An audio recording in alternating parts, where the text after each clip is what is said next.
you to the participants. Then you Sure. can share your PPT and we can start. Sure, sir. Aditya madam. We would like to introduce the speaker of the session, Kaushik. So Kaushik is a management professional in the agri startup ecosystem, education and IT domains, and having experience in startup management, incubation management, business development, training, marketing, sales, and digital marketing. He has also reviewed more than 1,500 business plans from agri startups and have been an active mentor for many government and industry funded startup incubation programs across India. He has also been mentoring and guiding several startups in agri and allied sectors. He has motivated more than 5,000 students to take up entrepreneurship and to look entrepreneurship as a career. He has also coordinated with several women agri entrepreneurs in motivating women to take up this sector. With this short introduction, on behalf of the college, management, principal, HOD, staffs, and students of the biotechnology department, we welcome you to the session, sir. It's over to you, sir. Okay. Thank you, ma'am. Okay. Thank you for introducing myself, and I also thank Dr. Manjunath sir for giving this opportunity to us and for this wonderful session. Really, this is the need of the our topic. I really appreciate the way the topic has been selected for the training. And yes, this is the need of the our topic. And yeah, I am really happy to share a few of the content from my side today. And let me just brief you all. I am currently working as the assistant manager at one of the agribusiness incubation center here in Bangalore. In ICR Nivedi, it's a central government organization, National Institute of Veterinary Epidemiology and Disease Informatics, and basically we are into forecasting of veterinary epidemiology diseases and zoonotic disease researchers, and also assisting the government in policy making for especially related to veterinary sector. So with this, I would like to start share the content. Is it visible? Yes, sir. It is, but if you can minimize that pop-up window. Yes. Okay. Yes, sir. Perfect. Okay, fine. All right. Okay.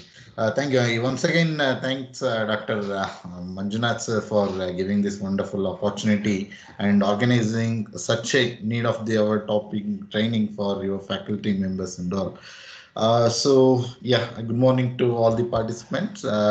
Today I will be talking about Internet of Things for Indian agriculture. This is more of a talking than discussion. Whenever you get any doubts or you have anything to say or you have to stop me in between, you can always do that. And I wish to have this as a discussion more than the training itself, because this is the need of the hour. And yeah, as you are all aware, Indian agriculture today, as of now, is facing a lot of problems, and even there are several government interventions in this agriculture sector. Even PM Modi said that the farmers' income should be doubled by 2022, in the sense by next year, which is where it is really hard to achieve at this very short notice. And but still, we can try. What are the ways that can we can try? These are the ways. Internet of Things for Indian agriculture. These are the ways through which we can double the farmers' income, and also we can revive the glory of Indian agriculture, which we had. Back in 1947, Indian GDP had 50% contribution from only from agriculture sector, but currently it is in 20% as of 2021. But also this last year's 2021, it has been again one of the highest since almost last 17 years. It almost touched almost 14% back in 2003 something, and then again it revived just because of lockdown and this pandemic, COVID pandemic. So whenever this kind of pandemic comes, that is when people realize what is important, agriculture and these things. We can't eat machines, we can't eat technology or something, but ultimately what we need is food for 3 times, and that comes from this basic agriculture. With this introduction, I will just see what we will discuss today is what is this I have structured in such a way: basics of IoT, I'll just brief what is IoT, that's all general terms, and I'll just also brief about Indian agri scenario, and I will tell what is traditional and current agriculture, how the traditional agriculture was done, and what is this current agriculture, what are the practices that has been followed now, and what are the major challenges ahead in front of us, and what is the future food requirements. Our growing population is there, and when we talk about sustainability and all, we also have to look about the future. And when we look at the future, we will see what exactly is the need. And IoT in agriculture, what exactly this IoT in agriculture does, and what are the applications of this IoT in agriculture sector, and then innovative solutions through IoT. This IoT, what it has got to offer for agriculture, how this has been giving the information in the agriculture sector, that also we will discuss. And challenges for IoT in India, as we are a still developing nation, there will be several challenges for this particular IoT in India, and we will also discuss what are the challenges that are there, and so we will also discuss about the benefits of this IoT and how it can be a game changer in Indian agriculture scenario. And we will also look at some of the successful companies which are there in this IoT sector and smart agriculture sector in India as of now. And also we will look at some of the government schemes and what is the government intervention and how government is supporting IoT in agriculture for this generation now. And we will look up all those things. So now I'm just one quote I just thought of including in this. Once in your lifetime, you may need a doctor, lawyer, or a politician, or policeman, preacher, or something. But every day, 8 times a day, you need a farmer. So we should always respect the farmer. Jai Jawan, Jai Kisan, and also this is what has been taught by Lal Bahadur Shastri long ago. But we should keep in mind that yes, we need to respect the farmers and farming community again. And now, basics of IoT. What is Internet of Things? I am sure you might all are aware of what is this Internet of Things. It is just, in a simple word, what I can say, it is the connection between two physical devices. Suppose I have two physical devices, making sure that those two devices are connected, whichever way it may be, either through internet or any other communication networks, whichever way it may be, either Bluetooth, infrared, anything. But two-way, how these physical devices are connected, that is what this internet thinks is simple. And any device, anybody, anywhere, any business, any network, anytime, you can access the data. Data will be transferred. When two devices are connected, there happens the exchange of data, communication happens. So what is the physical status of that? What is the physical status of this? This way, both ways, this communication happens. This is what is Internet of Things in a basic terms. So now we will see some of the Indian agri statistics as of now. As I mentioned in the beginning, pardon me, sir.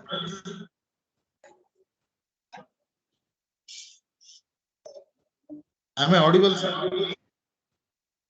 Yes, sir, you are. Okay, sure. Okay.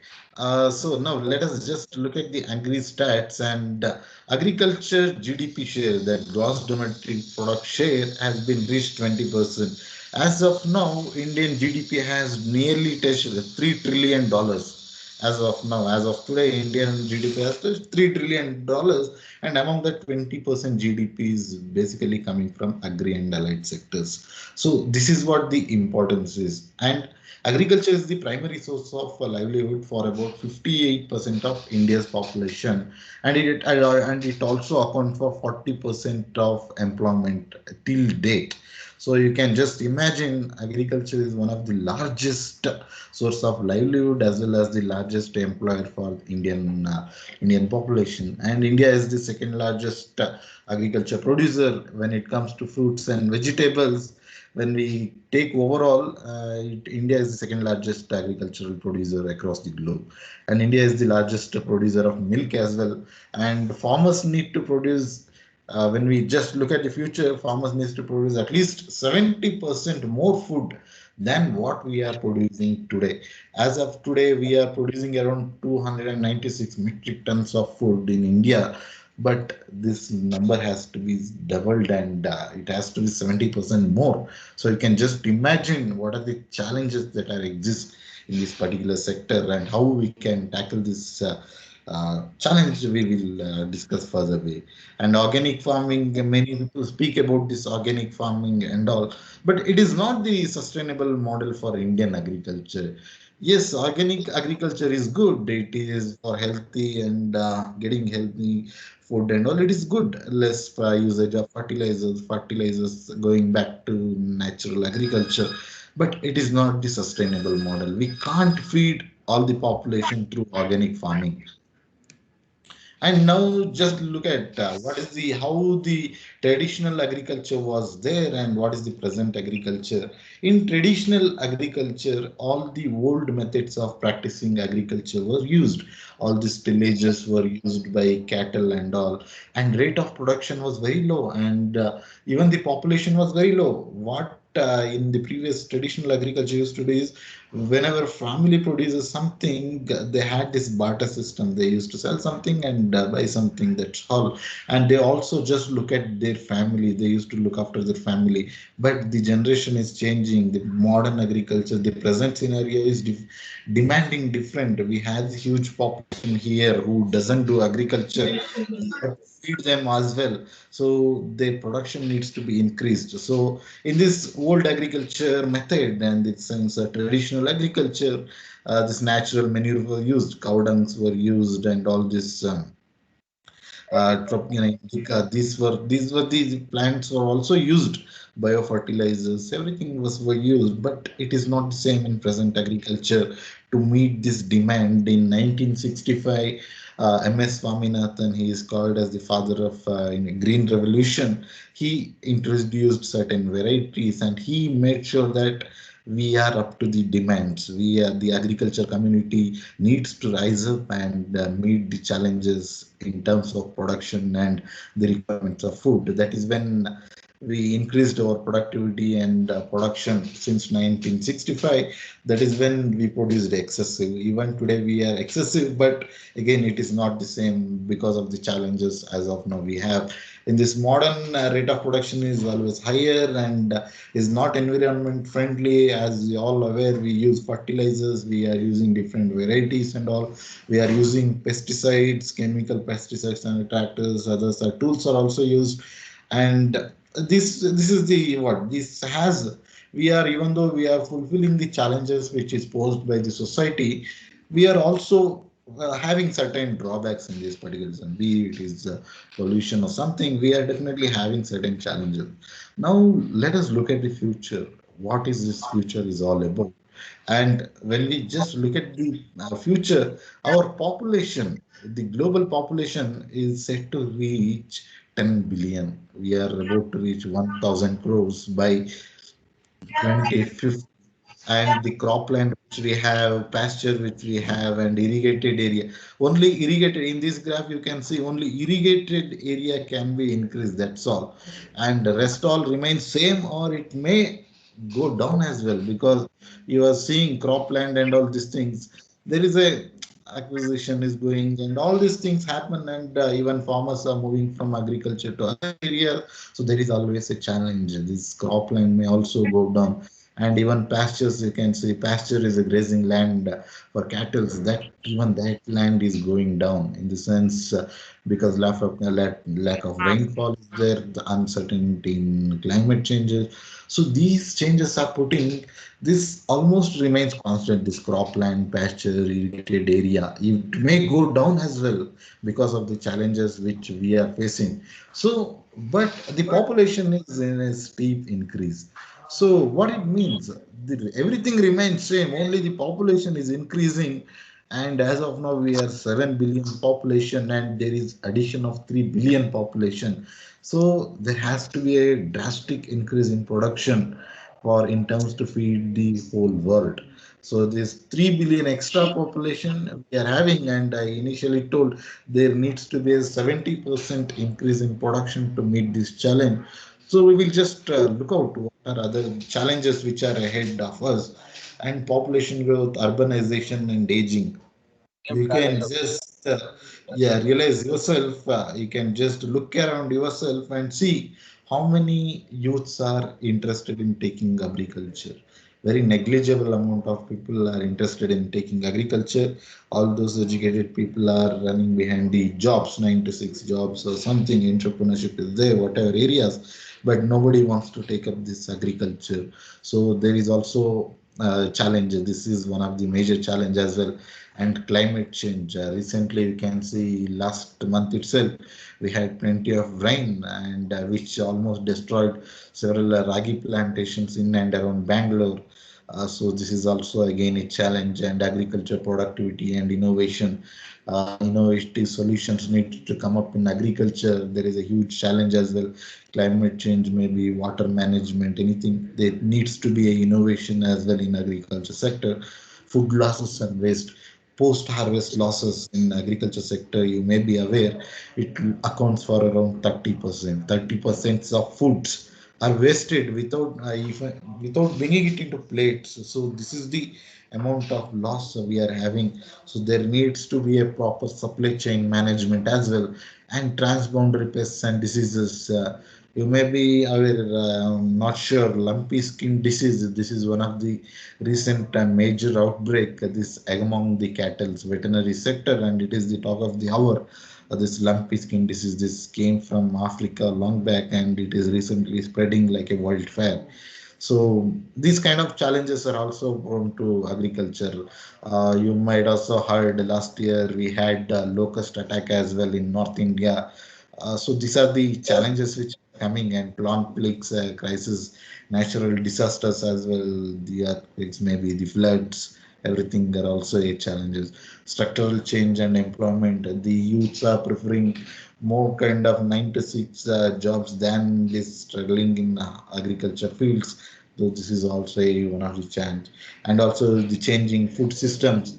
So our food systems are also changing the way we eat the foods. In since almost 2000, this trend of this pizza, burger, all this kind of introduced. Previously, we never had this kind of facilities. Now you can roam around the cities. You can even in tier 2, tier 3 cities, this pizza, burger kind of trend has started. This is also affecting majorly. They use the corn and all. So whatever our food is being produced, which are rice, millets, and these kind of things. So again, this is a major challenges. We need to adapt to changes. What is being demanded, that again we have to produce and do. Again, I have just put up some facts about the future. At approximately by 2050, 2 billion, so approximately 2 billion more people will be added, 2 to 3 billion people around. As I told, we are approximately reaching the 10 billion population by 2050. There poses the challenges as well.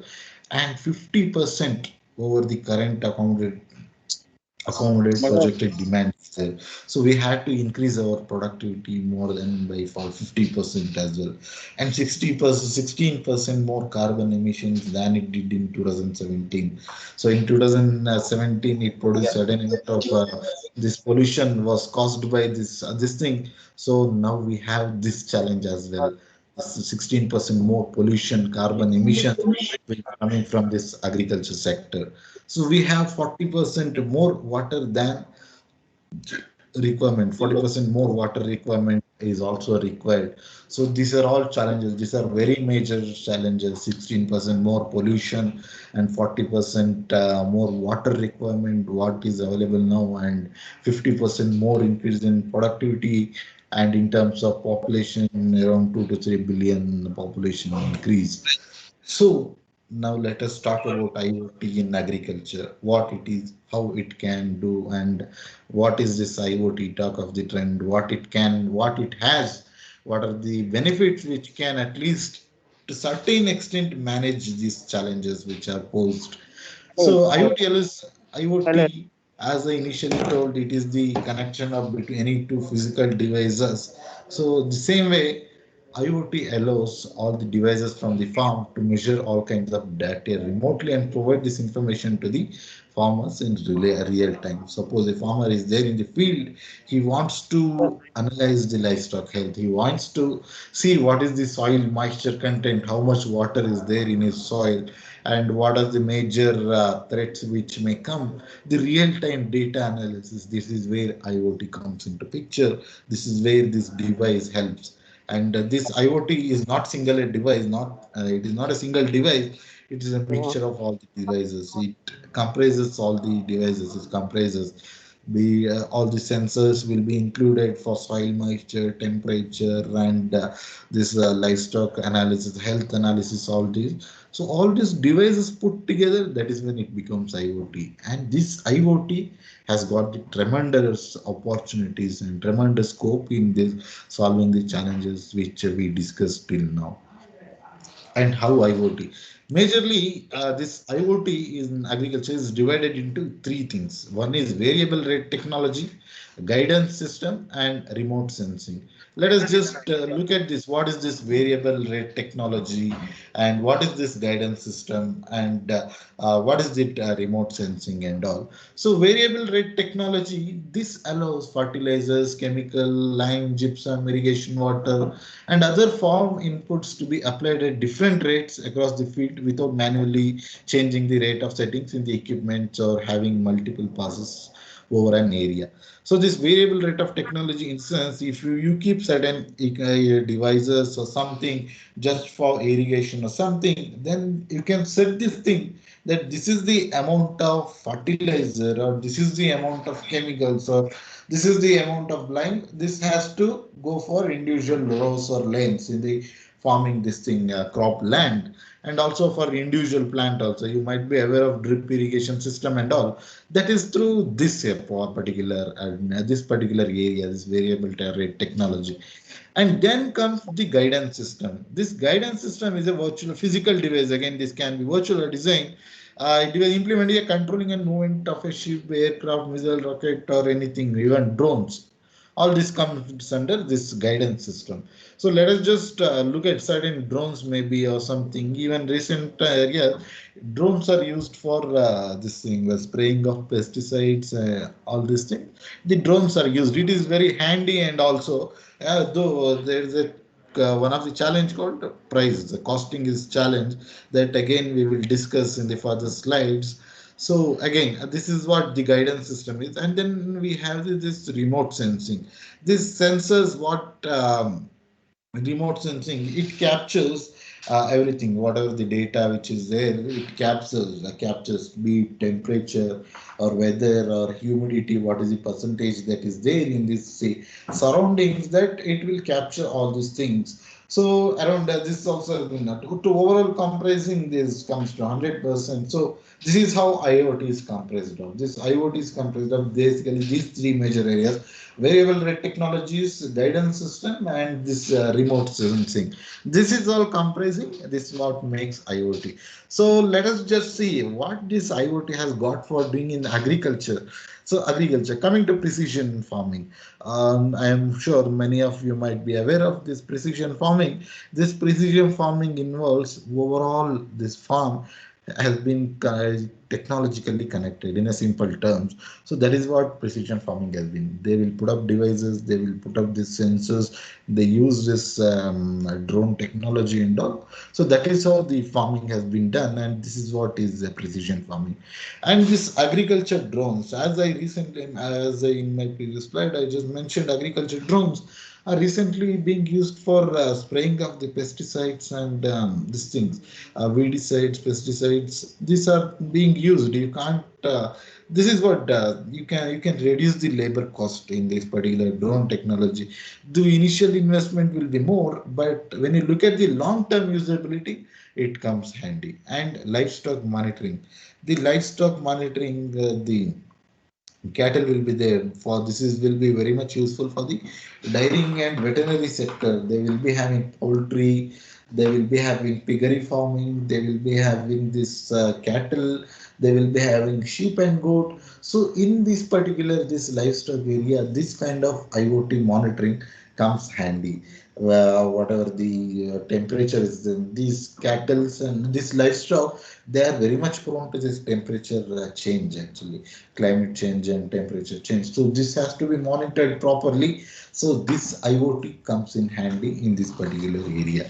And then comes computer imaging. Suppose imagine a farmer is having a land, farmland, and certain diseases are there, or certain pest attack is there, he can just use certain devices. Initially, I told certain devices will be kept, and these sensors and capture imaging. They will capture the photo of the whatever the disease area or which has been there. Then that captured thing will be sent to automatically the remote sensing or the other devices. So their device this analysis happens, and then the final output will come. So the farmers will get to know what exactly has happened to his farm, which pest has might attacked, or which diseases the plant may have gone through. This is where he can, or he can get to know about this particular thing through computer imagining. Then smart greenhouses. We are all aware of the poly houses where crops are being grown these days. This crop house, this greenhouses uses these technologies, and these technologies can be very much and highly useful in this particularly greenhouses, because greenhouses has the controlled environment. They have the regulated sunlight coming in, they have the regulated humidity and all. So very much handy, this IoT technology can be used in these greenhouses for production of these medicinal crops, aromatic crops, and other. In recent times, these greenhouses are also used for production of all kinds of vegetables and fruits as well. Fruits to certain extent, but vegetables definitely they are using the smart greenhouses. So then monitoring the climate conditions. So these devices, IoT devices, can monitor the climatic conditions.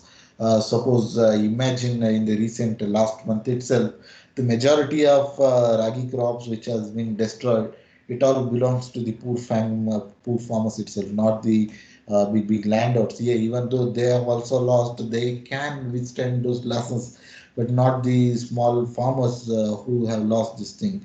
Their bread and butter lies in this cultivation and these crops, but they recently lost because of this climatic conditions.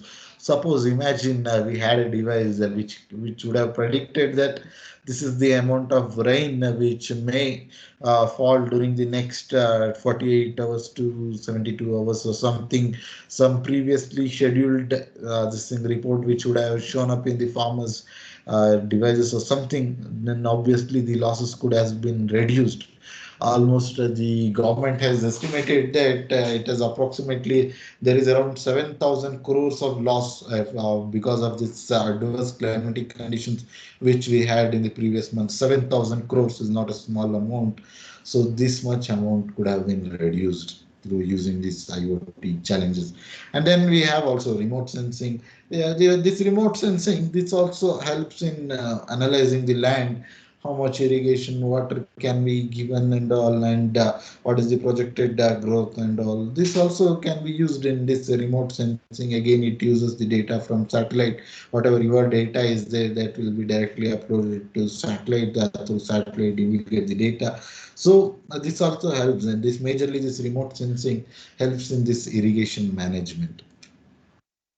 Now we talked about this IoT. So now let's just look at what are the benefits of this IoT. So there is an increased production. As I initially told, there is all these applications we saw that we have, like precision farming, agriculture drones, livestock, computer imaging, smart greenhouses, climatic change conditions, and remote sensing. All these things leads to the increased production in agriculture productivity for a farmer. Suppose a farm is there and he has implemented all these things, so it increases the production. How it increases the production? If you have anything in between, if you have any questions, you can just stop me and ask the questions. So increased production, how it helps in increased production. So let us just take one farm. I'm a farmer and I'm cultivating ragi, and I have sown it in the land, and the proper watering and this thing has to be done. So you are imagine you have the irrigated land, so you have to put water and all. So this controlled, this IoT device I have put in my land. So this tells how much moisture is already there in the soil, how much moisture is there. So based on that, I can either I can increase if there is a less moisture content, then I can increase the water level, and if there is a high, then I will stop doing the watering for this thing. So based on that, whatever plant demands, no, that much amount of water, chemical, pesticides, fertilizers, that much only will be given. So these things, what happens? This we are managing the resources. We will actually evaluate the farm, and then we can actually manage the resources. Through this there is an increased production, and through this there is an increased productivity as well. So then we will get the real time data and production insight. As I told you, we will get the real time data. What is the exact level of water or this thing that is there in the farm, that we will get, and that insight will help us in giving the managing our resources, whatever which resources which we have. And then we have increased quality production.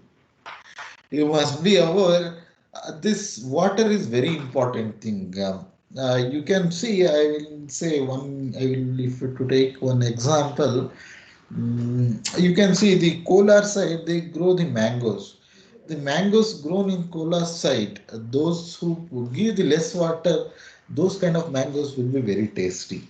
And whereas other areas where they grow, forcefully grow this mango production, their quality and their taste will be very less. It is because of this water and other conditions as well, soil condition, but majorly because of water. And this increased quality production depends on water. So right amount and the right area and right time, you should give the proper water as well.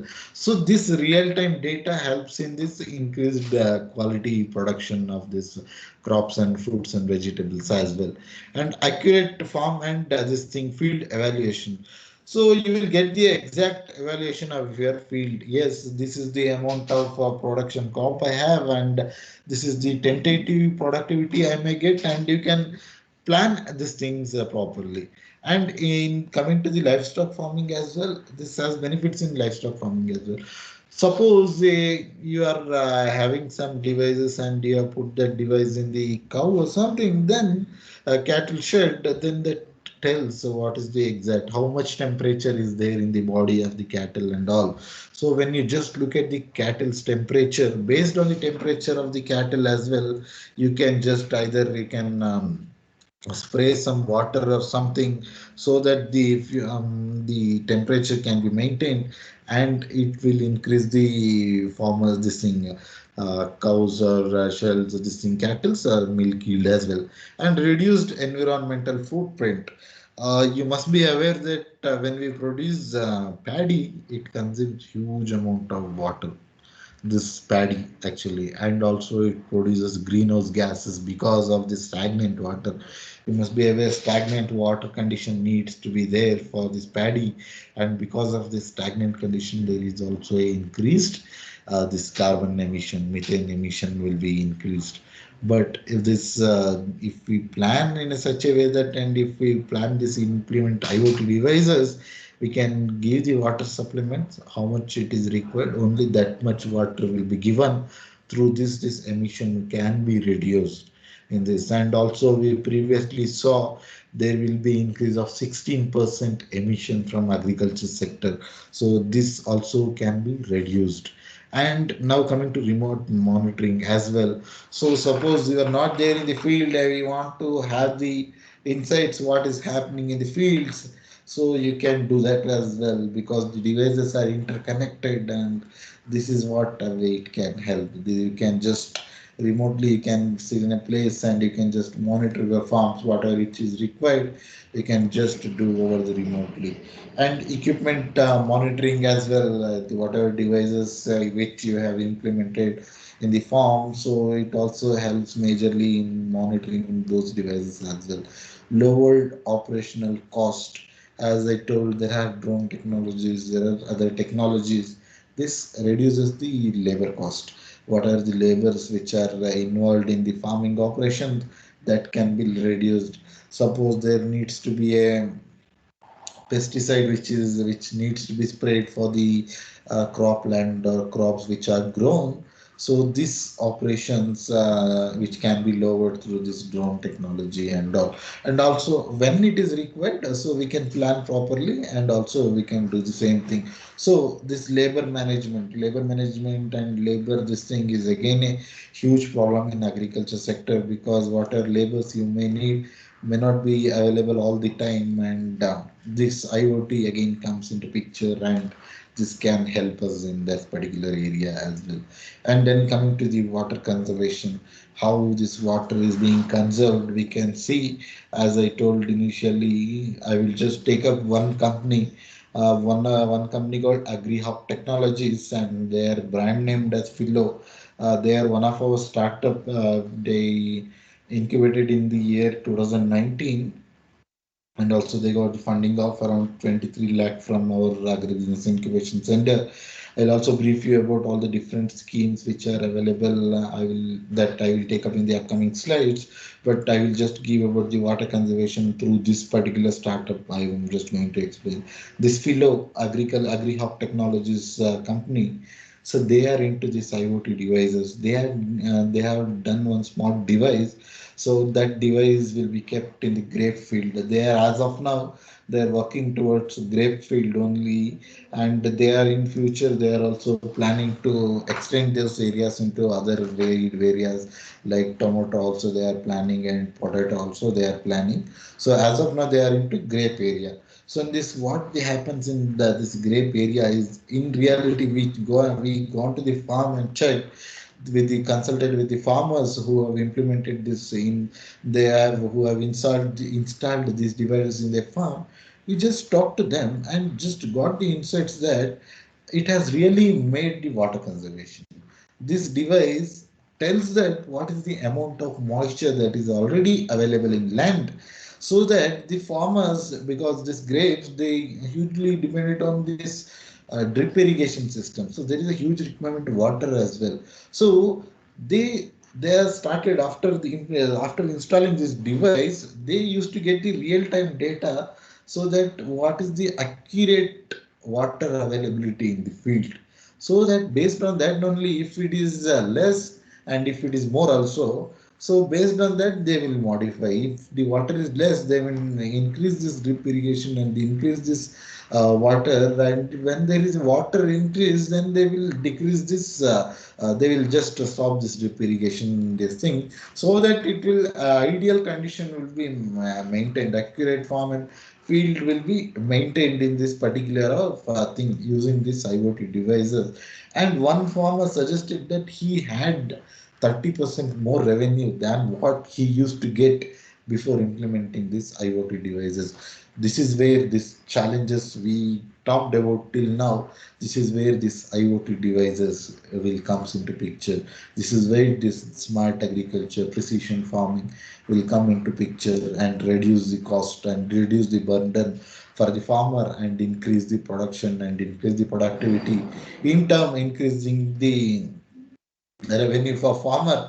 And this is how we can achieve this doubling of farmers income and all, which is this is how we can achieve through these things. Now, let us look. You may be wondering what things this IoT devices can do. It helps in a diagnosis of the diseases. These IoT devices, suppose your farm, I initially explained, if the farm, if your plants, crops are having some kind of this thing, if they are showing any kind of symptom, you just go to that plant or something, you can just scan those leaves or whichever area which is there. This data will be uploaded to satellites, and through satellite, the previously uploaded data, this will match with the previously, if there is any such kind of disease previously uploaded, it will analyze and it will give the results that yes, probably this is the disease which might have been there or something. So once you get to know about this initially itself, you can control the damage. But if it happens in the later stage, then it will be very difficult. You might be aware of this potato. There is late blight of potatoes. It is one of the major disease which is happening in and around of southern Karnataka, especially in Hassan region. This late blight of potato, once it comes within a week or 15 days, complete farmland will be gone. It will be no, it will be gone, and all the things which he has rolled, all the effort, it completely goes in vain within the span of 15 days. So this is where IoT can come into picture. This IoT, it can scan this thing, and whatever the forms or leaves is there, then it can ideally suggest that this is the problem which may arise, and we can plan the solution as well. And auto spreading, initially I told drone technology and all used for spraying of chemical pesticides and all. So this can be used, and also this automation can be done through this crop yield analysis. How this will be done is, once you look at the farm, so you will get the, I initially told remote sensing. I'm sure how many of you heard this remote sensing. This is where this captures whole land, and through satellite this can be captured, and analysis can be done. So this crop this year, this much of production may chances are there and all. So this thing, the farmer can, so suppose if there is a less crop yield, he can plan for something else or something better as well. So then we will have this smart data. So this is very important. The IoT, the best benefit of this IoT devices are, you get the data, you will have the data, you can compare the data. Previous year we had this much thing, so present year what can be planned. So or in future what can be planned and all. So this is what helps. This data accumulation or this data comparison can be made, and we can take the better decisions. So this decision making ability, these IoT devices helps us in making better decision ability. And then we control the soil erosion. Again, I told you this water management. So it helps in water management. Through that water management, this soil erosion can be controlled. This is again also one of the major problem in hilly areas, and when flood happens, this alluvial soils means this is one of the top layer healthy soils. This is very much required for growing of the crops. So if this soil erodes, then the fertility and the basic macro and micro nutrients which are required for plants will be reduced. So this again will be a problem for again growing of crops, and productivity production will be again diminishing. So again, for field monitoring, I told remote sensing and all. This is where this comes into picture. And water stress, water management is a major issue in any farm. So this helps, and this is where it can be. And variable rate of fertility as well. You must be aware that pollen grains are required for anything to fertile in plants. How this has been done in the plants. So you can easily monitor whether the plant has been fertile or not, whether the fertility has happened or not. So these things also can be monitored through this thing. So now let us look. So this has got so much of benefits, obviously. So then why we are not able to implement this particular thing in the Indian sector? What are these challenges? Why we are not able to implement? Obviously, if it is implemented in all the majority of the farms, then no doubt we will be a number one country in the coming years. But it is not the same. There are huge challenges for this IoT in India. Let us look, lack of infrastructure. So when you go to the rural areas or areas, you will hardly find it difficult for us to find the network itself, and then people using the mobile devices, and they should be aware how to use these devices and all. So this is one of the major challenge, lack of infrastructure, and connectivity is also a problem if you go to the rural areas.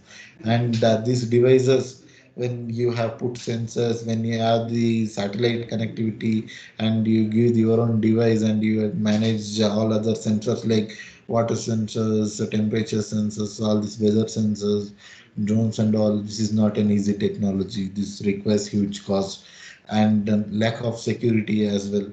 The data which has been uploaded, there is no security for data as well. Someone may steal your data. Suppose you have plenty of land, and neighboring there is plenty of land, so you implement all this IoT and all, you upload all the data that you upload, it will be stored in the cloud, but it is not safe, right? Someone may steal your the data as well, so he may use the data for making his farms better decisions. So these are all the challenges which are posed, and also literacy. Literacy again, I don't want to create controversy here, but to be honest, the farmers they need to adopt for adopting technologies. Suppose they want to get these devices, they have to be aware how these technologies can be used and all. So again, it is also one of the challenge and major challenge. One more thing is in India, less more than 90% of around only 10% of farmers have the land of more than 2 hectares. You can imagine again, you can imagine 90% of farmers has less than 2 hectares of land. So again, this is one of the major challenge. So if you want to target this less than 90 farm holders, you have to really give it in a very low cost this thing. That is when this IoT in agriculture can really produce the benefits, and really we can see the results which changes. Again, this 10% obviously they will not have the problem. They can purchase, they can, because they will be having the land, they can do this. But it is not the same case with the rest of the 90 farmers, because less than more than 90% farmers, they have the land holding of less than 2 acres, 2 hectares. So you can imagine if they have the 2 hectares less than land means, if whether we are required, IoT is required for such kind of land is also addressed, needs to be addressed. Obviously it is required, but again the cost needs to be goes down for them. And again, you can see the sensors and devices manufacturing this device, this costs a lot. So when this cost is higher, you can't give this in a lower cost. Again, this is again a challenge which needs to be addressed by the government as well. Now, some let us look at some of the companies which are working. Arab Unmanned Systems. Arab Unmanned Systems. This is one of the company. They are working in the drone sector, and AquaConnect. They are also again IoT company which is working in aquaculture.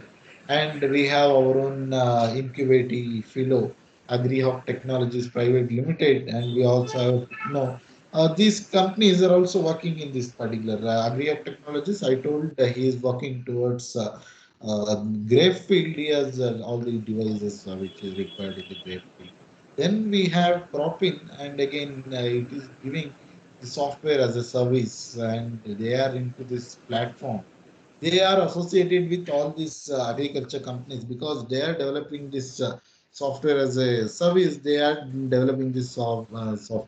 So this software will be used in all these areas, be it philo or whatever, aquaculture, drones, this thing. They are using these technologies for them. And we also have this Puzzle.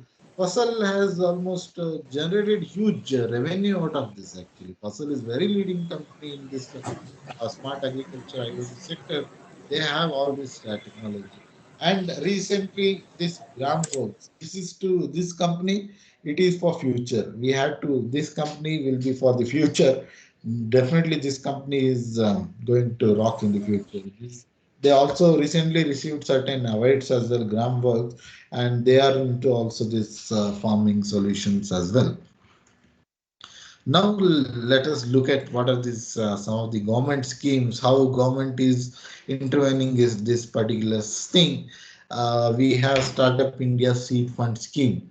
We have Bayrak Big Grant. Again, you're all biotechnologists and you must be aware this Bayrak Big Grant. And also we have Nidhi Prayas, and we have Mudra loan schemes as well from Government of India, and we have one of the unique program from Karnataka state government itself, that is Elevate 100 and Department of Biotechnology DBT.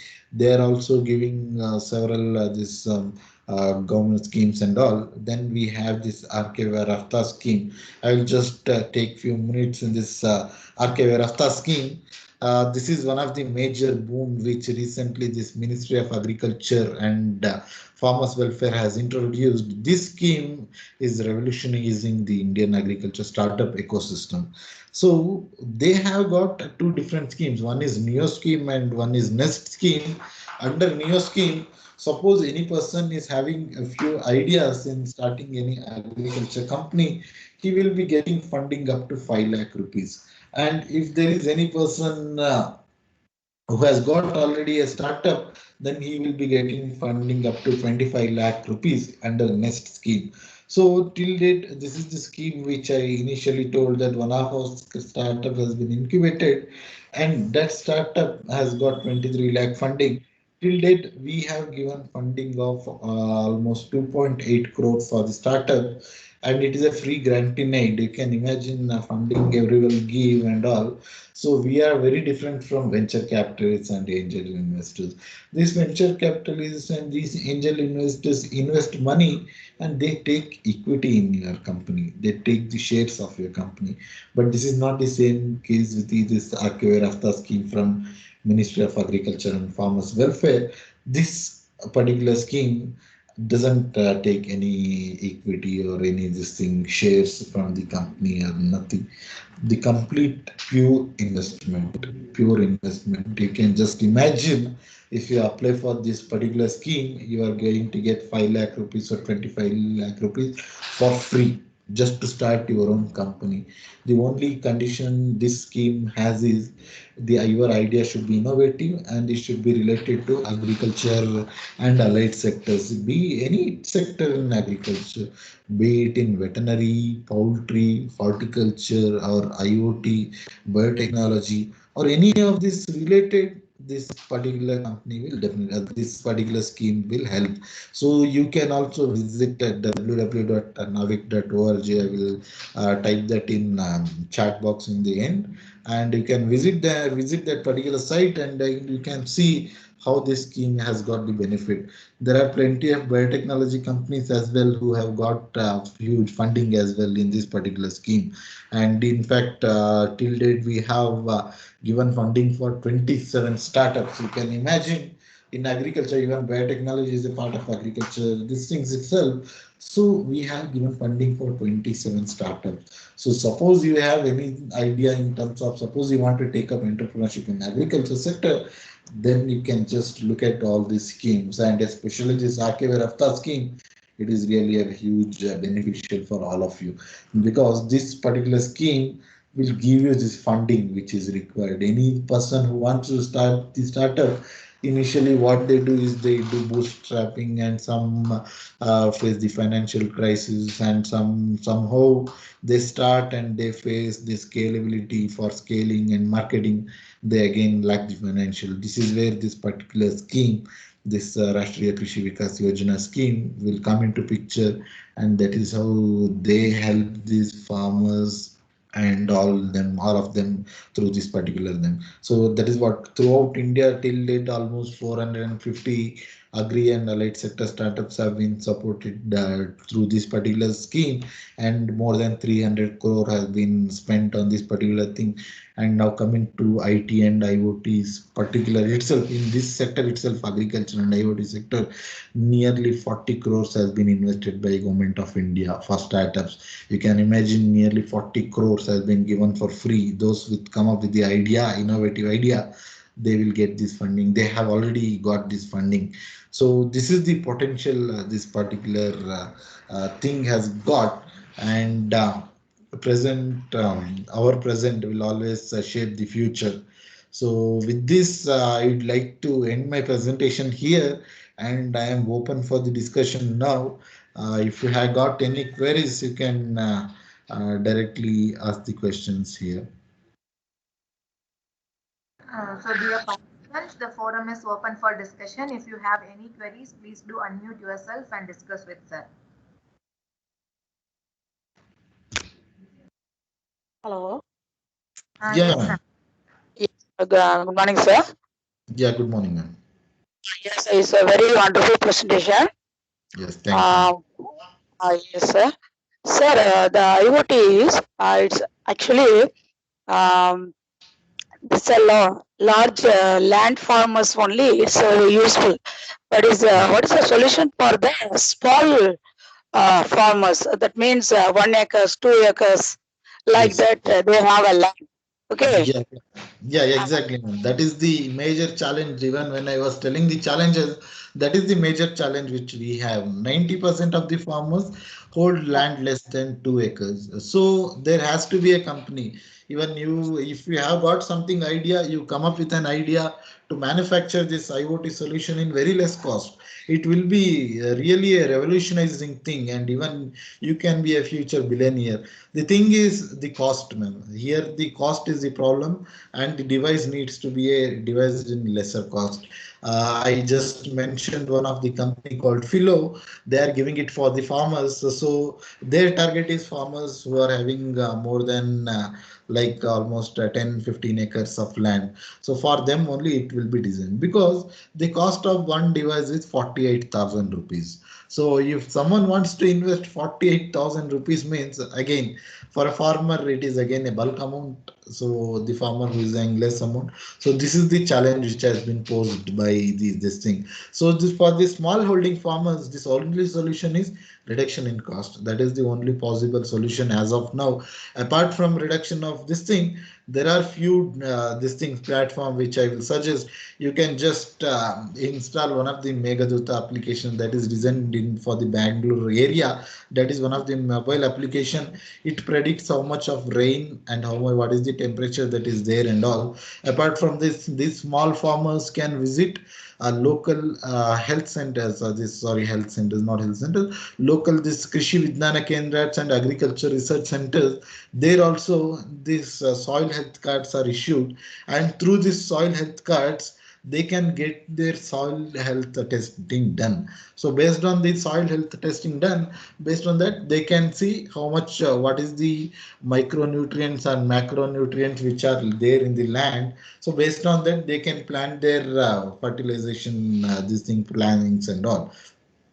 So these are the alternative for farmers, not necessary IoT. There are some alternatives. This soil health card is there, and there are other governments also there. Government agencies when they visit every village, majorly if the village is having more than 10,000 population, then the village will be having agriculture centers as well. There also they can visit, and agriculture officers they can discuss with the agriculture office.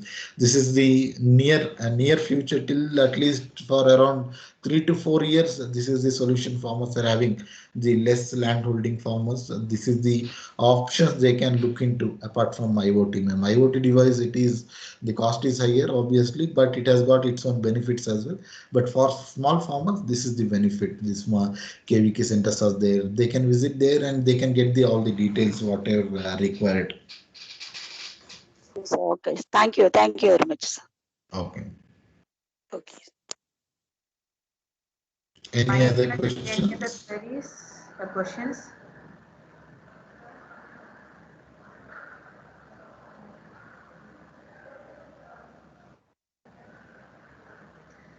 Thank you so much, sir, on behalf of the Department of Biotechnology, staff, students, principal, HOD, as well as the participants of this STTP. We extend your heartfelt gratitude for giving such a thought-provoking and wonderful lecture, sir. Thank you so much on behalf of all of us, sir. Thank you, sir. Thank you so much. Thank you. Thank you for giving me the opportunity, and thank you to all the participants as well. Thank you. Thank you so much, sir. I can leave the